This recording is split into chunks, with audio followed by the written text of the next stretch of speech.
NCB के साथ जरूर जुड़ सकते हैं। বলিউড সেন্সেশন আলিয়া ভাট নতুন করে আলোচনায় এসেছেন, তবে কোনো সিনেমা কিংবা ব্যক্তিজীবন নিয়ে নয়।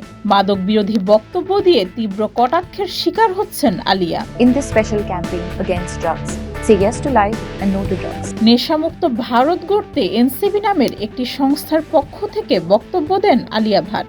ভিডিওটি প্রকাশের পরই শুরু হয় ট্রল। সামাজিক যোগাযোগ মাধ্যমে ভিডিওটি প্রকাশের পর কমেন্ট সেকশনে এতটাই ট্রল শুরু হয় যে বাধ্য হয়ে কমেন্ট সেকশন বন্ধ করে দেয়া হয়। নেটিজেনরা বলছেন, আলিয়ার পুরো পরিবারই তো মাদকাসক্ত, আলিয়াকে দিয়ে মাদক বিরোধী ভিডিও করানোর মানে কি? সামাজিক যোগাযোগ মাধ্যমে পোস্ট করা ভিডিওতে আলিয়া বিশেষভাবে অনুরোধ করেছেন মাদক থেকে দূরে থাকতে।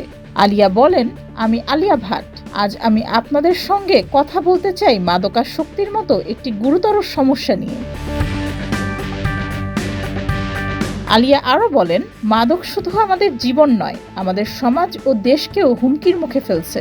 তাই আসুন আমরা সবাই মিলে মাদক বিরোধী এ অভিযানে এনসিবিকে সমর্থন জানাই। এরপরই শুরু হয় আলিয়াকে নিয়ে ট্রল।